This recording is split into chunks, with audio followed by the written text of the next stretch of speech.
Could you tell us about yourself and your occupation? My name is Theresa Gortan, and I'm a psychiatrist. I'm in private practice. I also have a faculty appointment at the University of Oklahoma Health Sciences Center. What was your first impression about Turkish people and Turkey before you met IID volunteers? Before I met Orhan, I don't believe I ever knew any Turkish people, and so I don't know that I had any thoughts about them. And have you ever had any hesitation to go to Turkey when you got the invitation for the trip? Have you had a reaction from your friends or any family members? Well, I wondered about it, because it is in an area that there's a lot of trouble, and I know that not everybody in the area is very kindly disposed towards American people, so it did pass my mind, but Orhan is so, I had no doubts at all. The people I had met were so friendly, I didn't have any doubts. I did have a few friends who, and acquaintances who were, exclaimed and worried and like, oh my God, what kind of security are you going to have and that sort of thing. And I was like, well, we'll be fine. What did strike you the most in Turkey? The friendliness of the people, the kindness and the friendliness of the people that we met. And how your impression about Turkey and Turkish people has changed after the trip? Well, again, I didn't know anything about them, but so it's it was all the blank slate. So, so the only image I have of Turkish people is friendly, kind, intelligent, very well educated and articulate and generous. Do you have any particular examples that you would like to share with us, any memories about Turkey that strike you the most? Well, of course, there's too many to describe, but some that stick out are one of our sponsors in Istanbul, who is just very poetic and a very interesting speaker. We didn't understand him, but we could see the emotion and so forth that he was putting into things, and all the people who did speak Turkish were reacting, and the translations we heard were beautiful, and so that was very pleasant. He was just a very pleasant man. He was seemed very touched to be talking about the things that we were talking about, and just everybody we met. The people in Konya were very friendly and very passionate about what we were talking about, and those are two sets of people that we talked to. But everybody, that could be said of everybody we talked to. And did the trip reinforce your hopes about establishing peace in the world? Yeah, I think so. I think it reminded me. I've always had the belief that we're all the same at heart, and I think it was a very vivid example of that, because everybody we met was just like us, and we were all had the same ideas and the same goals, and a few differences here and there as far as personalities and so forth, but no.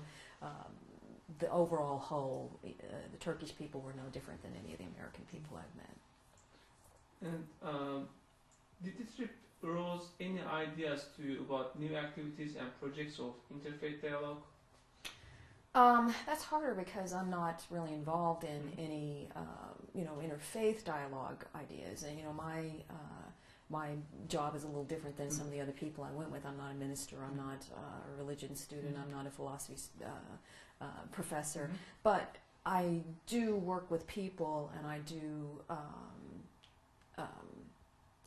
but more on a one-to-one basis.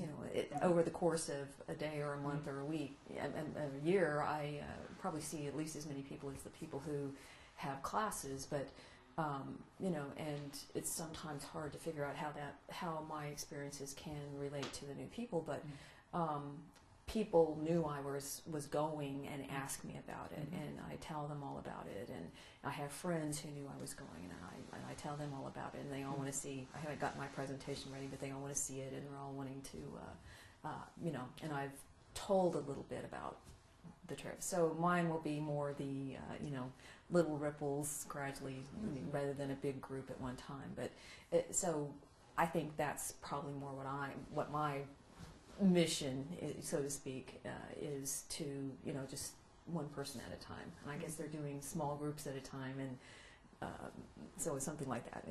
If that makes any sense. So will you make a presentation about Turkey to your friends? Yeah, I plan to get a presentation of all the pictures and have a little storyline about it, and have maybe like a PowerPoint presentation that I can send around to everybody or show them or things like that. And have you heard about Fethullah Gulen before going to Turkey? I've heard about him through Orhan again, who had invited us, but never before that. After the trip, what do you think about him? What do you have any ideas afterwards? What do you think that's his contribution to this society and also Turkish society? Well, I've read just a little bit, just a few articles of his, and I liked what I saw. He seems to have some similar and common goals to me of promoting education and understanding and tolerance between groups and compassion, all of those things. And everyone we met who described themselves as a follower of his exemplified the same thing. So I'd say a man who can inspire that in so many different people, must be doing something right. I see, okay. And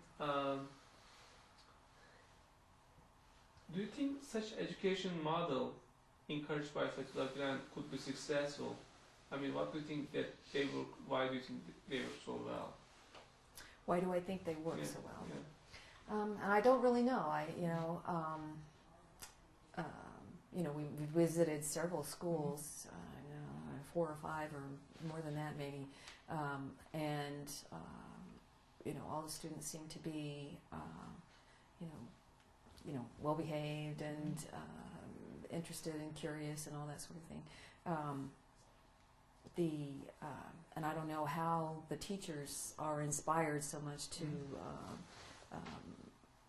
Every teacher I've ever met usually is very interested in the students, and I have patients who are teachers, and they talk about trying to get the students inspired and how they like their work and the problems they have working with people. And I don't know if what the difference is. I know that in some of the schools, there was like perhaps the one in Istanbul, there was. They were self-selected because the tuition is pretty high and it's difficult for students to get in there, so they only take, I would imagine, I don't know, that they take the cream of the crop for the most part. But there were some others, like in Urfa, where there were students who didn't have the advantages of the people in Istanbul, and they were getting the same results. And I know that's a problem here in the U.S. In the younger grades especially, of kids who come from difficult families and difficult circumstances, trying to keep their minds on school rather than the other things that are going on. And I see that all the time in grown-ups who've had the difficult circumstances and regret not having had more of a chance at education. So I don't know the answer. I have to look at it more and see if I can figure out